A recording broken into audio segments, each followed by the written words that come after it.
Good evening. A child's cubby house has been concealing a 4-year-old secret, a body in a box buried in a Logan backyard. 2 people have been charged with murder. It could give a grieving family peace they've been denied. In a cluttered Bethania backyard, forensic teams moved through the mess. This cubby house turned over by officers, exposing a large hole and a dark secret. Police located a box in what I will call a shallow grave, and within that box, police located human remains. Believed to be 46-year-old Chad Bishop, who vanished from his Beenleigh home in 2022. It's really bad, man. It's pretty surreal, isn't it?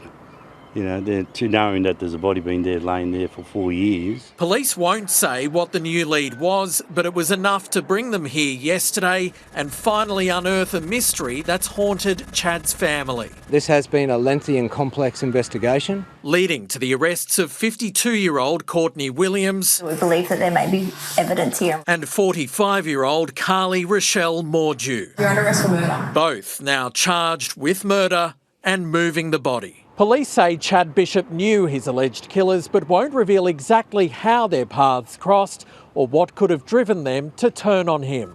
An autopsy should reveal how he was killed and if he was attacked with a weapon. You get your goosebumps, I suppose, you know, and same thinking, well, could have been anybody, you know. Chad had battled addiction to ice, fantasy and Valium. And from the day he disappeared, loved ones suspected he had met with foul play. I really hope that as a result of this development, other people now come forward. A crude, lonely end for a man who will now be farewelled with dignity. Michael Hammond, 7 News. There have been day-long disaster meetings at the Sydney Swans as the club tackles the worst crisis in its history, with 4 players caught up in an alleged hotel room sexual assault. A decision on their fate could come as early as tonight, with severe punishments expected from the club and the AFL as police continue to gather evidence. At the Swans HQ, not the defence players wanted to train for today, running the media gauntlet. Sorry, mate, I don't think we can comment. No, I can't really comment on it at the moment, guys. Sorry, no comment. A blitz of questions over 4 players who didn't show. It's an investigation ongoing and we don't have the facts yet, so I can't really comment. Isaac Heaney, Chad Warner, Riley Bice and James Jordan helping police with inquiries over allegations of a sexual assault at the Pullman Hotel, Melbourne.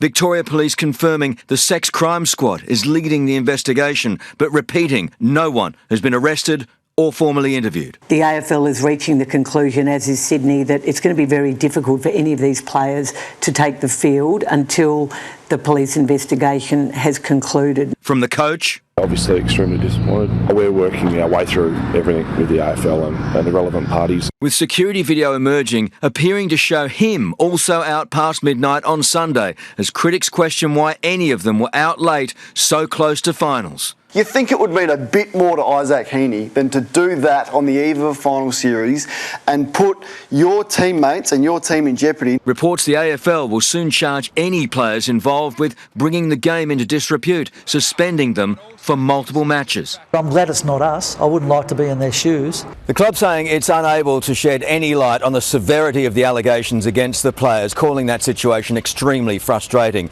But they have confirmed each of the players named has now sought individual representation before being interviewed off-site by club officials. Second on the ladder, Swans, without marquee players Heaney and Warner, Jordan and Bice, can orbit right off their finals hopes. From legend Nick Riewoldt, It's done. It's done. It's done. While from women's advocates, they're talking about, the impact for the players, the impact for the clubs. There's actually a traumatised victim at the centre of this. The players expected to be stood down tomorrow. Chris Reason, 7 News. There are startling allegations that high-ranking Comanchero bikies used threats and standover tactics to muscle in on Queensland construction projects. Garth Burley joins us in the studio. Garth, a crane operator's family was allegedly threatened. Yeah, Sarah Max, the CFMU inquiry heard that one of the outlaw motorcycle members told a worker, "I'll burn your house down and kill your kids. CCTV capturing the heated exchange outside the Centenary Bridge project in 2024 was played today. Among the alleged bikies was Bamir Benji Sarasevic, the former national president of the Comancheros. The inquiry was told the group were chaperoned by the boss of a site security company, who later said the men were social acquaintances from Victoria. Despite video showing the general manager of contractor BMD arriving at the Jindalee project just 30 seconds before the alleged Comanchero members, he denied knowing the bikies were following him or that any threat would take place, guys. Thank you, Garth. We have an update on a sickening attack we showed you last night on a 14-year-old schoolboy bashed and kicked by 4 boys in Logan. Doctors believe he has permanent hearing loss in one ear after his head was stomped on, fracturing his skull. There's been a huge response to his story from viewers wanting to help. Joe's Diner in Eagle Farm will host a fundraiser for the victim this Sunday. It's happening too often and it's just not right. So when we saw it, we just thought, you know what, let's get in together and show him that there are good people in this world. A 13-year-old girl has been dealt with under the Youth Justice Act. Police are yet to speak with the 4 boys. Cigarettes could become a whole lot cheaper if One Nation gets its way. Pauline Hanson's proposing a cut to the tobacco excise to stop black market trade, but the government's not having any of it, focusing instead on gambling reform. The flu achieves something the major parties can't: silencing Pauline Hanson. Sorry, I'm just my voice. Oh, is that her voice?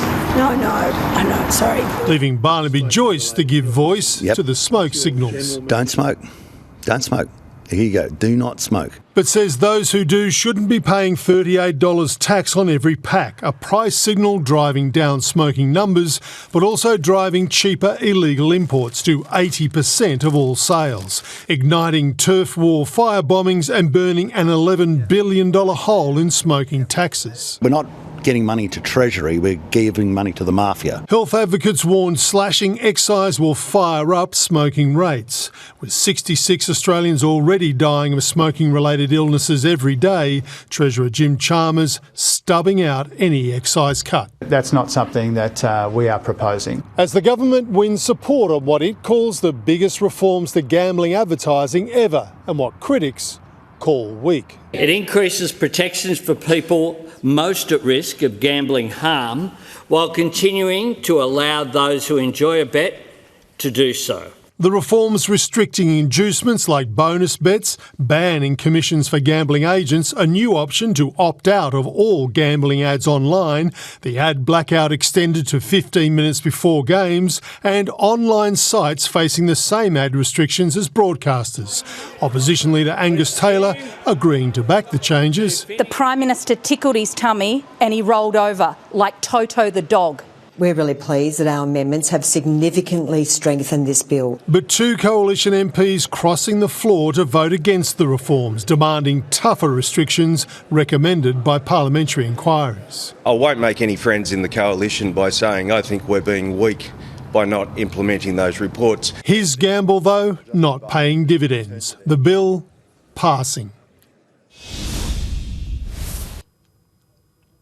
The government has also sealed a deal with the coalition on its NDIS reforms in return for fast-tracking other changes to ensure the budget's capital gains tax increases don't amount to a so-called widow's tax on investment properties that are transferred from joint ownership after a divorce or death. That NDIS package is now set to pass the Parliament as soon as tomorrow. Sarah? And Mark, the government is playing down reports that rents will rise by 30% because of the budget changes.